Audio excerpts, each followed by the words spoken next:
होती थी तो बेटे भी। हजरत वहाब इब्ने मुनब्बे के पास मजदूर आ गए, मजदूर।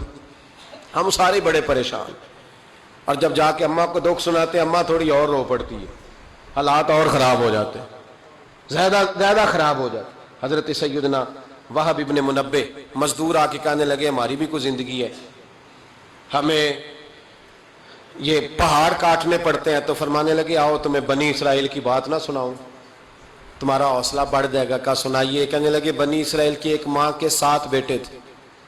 बादशाह ने कहा खंजीर खाना पड़ेगा, जो बच्चा यूरोप भी जाए ना उसे भी तलकीन करके भेजो कि बेटे हराम हलाल का ख्याल रखना है, इसलिए कि नबी पाक अलैहिस्सलाम ने फरमाया जो गोश्त हराम से पलेगा वो जन्नत में नहीं जाएगा।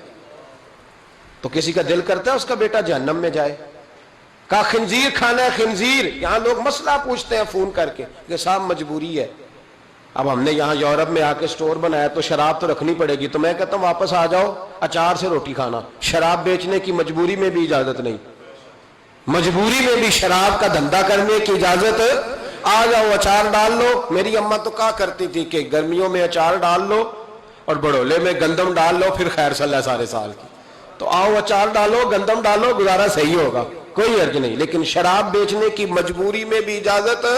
बोल के बताएं, बोल के गवाही दे, शराब बेचने की मजबूरी में भी इजाजत है, बिल्कुल इजाजत नहीं, कतई इजाजत नहीं। तो वहाब इब्ने मुनब्बे कहने लगे कि मां को कहा गया कि खंजीर का गोश्त तेरे बच्चे नहीं खाते तो फसाद बर्पा होता है मुल्क के अंदर। बादशाह काफिर था तो खंजीर खाना पड़ेगा। तो मां कहने लगी ये नहीं खाएंगे। तो बादशाह ने मां की आंखों के सामने बड़ा बेटा कत्ल किया, फिर छोटा कत्ल किया। वहाब इब्ने मुनब्बे कहते हैं बनी इसराइल की उस बीबी के सामने 6 बेटे कत्ल हुए। 6ठे बेटे सिर्फ किस बात पर कि खंजीर का गोश्त खाना है। तो मां ने कहा नहीं, मैं अपने बच्चों को हराम खाने की इजाजत, हालांकि शरई मसला है, जान बचाने के लिए गुंजाइश है, लेकिन जो डट जाएगा वो बड़ा शहीद होगा, उसका दर्जा फिर बड़ा होगा। 7वें बेटे की बारी आई तो मां की आंखों में आंसू टपके। 6 बेटे कत्ल हुए तो अम्मा रोई भी नहीं। वहाब इब्ने मुनब्बे कहते बादशाह कहने लगा कि अब नरम हो गई है, 6 बेटे इकट्ठे कत्ल हो गए। कहने लगा इसको साइड पे जाके समझा ले, है भी छोटा, अगर ये खा लेगा गोश्त खंजीर का माज़अल्लाह तो मैं छोड़ दूंगा, कम से कम तेरे बुढ़ापे का एक सहारा तो रह जाएगा। तो अम्मा बेटे को कोने में ले गई, जा कहने लगी बेटा मां हूं ना, एक आंसू निकल आया, क्या करूं, मजबूर हूं, लेकिन याद रखना अगर मेरा दूध पिया तो मैंने तुम्हें हलाल का दूध पिलाया है, हराम का लुकमा नहीं जाना चाहिए। मां मुस्कुराती हुई बच्चे को लेके आई तो बादशाह कहने लगा समझा दिया। कहने लगी समझा दिया, वही करेगा जो मैंने कह दिया है, वही करेगा जो मैंने। तो बादशाह ने गोश्त रखा खंजीर का लाके सामने, तो बच्चे ने उठा के गोश्त बादशाह के मुंह पे पटका और पटक के कहने लगा हमें कमजोर समझता है, जो खुदा की तौहीद वाले हो वो कमजोर नहीं पड़ा करते। का ये समझाया था, का नहीं समझाया तो जरा ज्यादा था, पर इसके हाथ ही सिर्फ प्लेट आई है।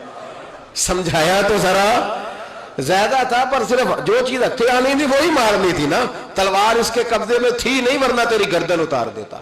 तो हज़रत वहाब इब्ने मुनब्बे फरमाने लगे मां भी शहीद हो गई और 7वां बेटा भी शहीद हो गया। लेकिन कहते हैं वो 7 ने जब जान दी तो फिर फौजें आई, फिर इनकलाब आया, फिर वो जो बादशाह लोगों को खंजीर खिलाया करता था वो कत्ल हुआ, फिर बनी इसराइल में इनकलाब आया। ओ भाई अगर इमाम अली मकाम रदी अल्लाह तआला अन्हु की अम्मा उन्हें तैयार ना करती, ये देखे ना, मैं अपनी बात नहीं करता, अल्लामा इकबाल कहते हैं लोग, इकबाल कहते हैं फारसी कलाम इकबाल का इसरार बेखुदी, इकबाल कहने लगे मेरे पास लोग आके कहते हैं हुसैन के खून में बड़ा कमाल है, तो मैं कहता हूं नहीं, फातिमा के दूध में बड़ी तासीर है। कहते हैं लोग मुझसे आके कहने लगे कि हुसैन का हौसला बड़ा है, तो मैंने कहा नहीं, फातिमा रदी अल्लाह तआला अन्हा की तरबियत ही बड़ी शानदार है, बड़ी शानदार तरबियत है। माँ फातिमा हो और बेटे हसन और हुसैन ना हो तो ये कैसे हो सकता है। ये दलेरी है, ये हिम्मत माँ की दी हुई, माँ का दिया हुआ हौसला जो मैदान करबला में ला के खड़ा किया।